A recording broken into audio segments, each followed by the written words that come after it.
Hi guys, இன்னைக்கு நம்ம பார்க்க போகிறது இப்போ ரீசெண்டாக வந்த ஹார்டின் படத்தோட ரிவ்யூ தான். ஃபஸ்ட்டு பாசிட்டிவ் பாயிண்ட்ஸ் போயிடலாம். மொதல் பாசிட்டிவ் படத்தோட லென்த்து தாங்க. இன்ட்ரோ அவுட்ரோலாம் இல்லாமல் ஒரு 1 hour 40 minutesல படம் முடிஞ்சிருது. ரெண்டாவது பாசிட்டிவ் மடோனா செபாஸ்டியன் அக்கா ரொம்ப அழகாக இருந்தாங்க இந்த படத்தில். அப்படியே நெகட்டிவ்ல போயிடலாமா? இந்த படத்தில் ஸ்கிரிப்ட் ஒர்க் பண்ணும்போது படத்தில் நெகட்டிவ்ல என்ன எழுதுறதுனே தெரியல ப்ரோ.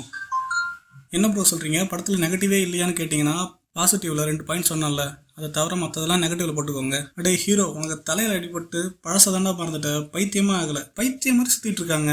ஹீரோக்கு மேலே அவங்க அம்மா கேரக்டர் வேற கேரிங்காக இருக்குன்ட்டு கிரிஞ்சு பண்ணிட்டு இருக்காங்க. ஹீரோவாவது பரவாயில்ல, படத்தோட மிடில் தான் பைத்தியமாவான்.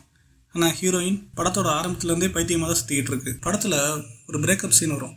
ஹீரோ கூட காலேஜில் படித்த மடோனா செபாஸ்டியனுக்கும். அதில் அவங்க பிரேக்கப் பண்ண ஒரு ரீசன் சொல்லுவாங்க பாருங்க.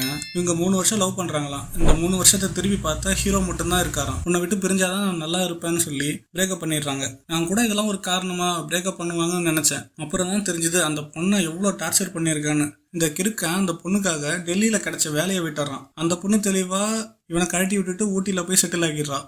பின்ன இவன் பண்ண டார்ச்சலுக்கு அந்த பொண்ணு பண்ணத்தாங்க சரி. கொஞ்ச நேரம் கூட அந்த பொண்ணை சும்மாவே விட மாட்டேன்றான். நொய்யுன்னு ஏதாவது அந்த பொண்ணு கூட பேசிக்கிட்டே இருக்கான். நீ லவ் பண்ணு, தப்பு இல்லை, அதுக்குன்னு ஒருத்தரை டார்ச்சர் பண்ணி உன் லவ் காமிக்காத லூசு ஹீரோ. ஒரு சீனில் ஹீரோ ஹீரோயினை கிஸ் பண்ண போவார்.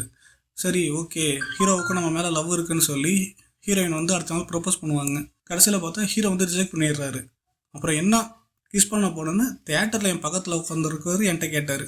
எனக்கும் அதுக்கு ஆன்சர் தெரியல கைஸ். இந்த படத்தை பார்த்துட்டு வந்ததுலேருந்து மைண்ட்லாம் ஒரே டிஸ்டர்பாகவே இருக்குது. ஏன்டா இந்த படத்துக்கு போனோம் அப்படின்ட்டு. இந்த மாதிரி சீன் இந்த படத்தில் நிறையா இருக்குது. ஒட்டியும் ஒட்டாமல் எதுக்கு தான் எடுத்து வச்சுருக்காங்கன்னே தெரியாமல் எடுத்து வச்சுருக்காங்க. இப்போ தான்ப்பா நிம்மதியாக இருக்குது. இதுக்கப்புறம் நீங்கள் தான் முடிவு பண்ணிக்கணும். என்னை பொறுத்த வரைக்கும் அது பிலோ ஆவரேஜ் மூவி. இந்த வீடியோ உங்களுக்கு பிடிச்சிருந்துச்சு அப்படின்னா இந்த வீடியோக்கு ஒரு லைக் பண்ணிவிட்டு நம்ம சேனலை சப்ஸ்கிரைப் பண்ணிக்கோங்க. தேங்க்யூ ஃபார் வாட்சிங். ஒருவல் கடை.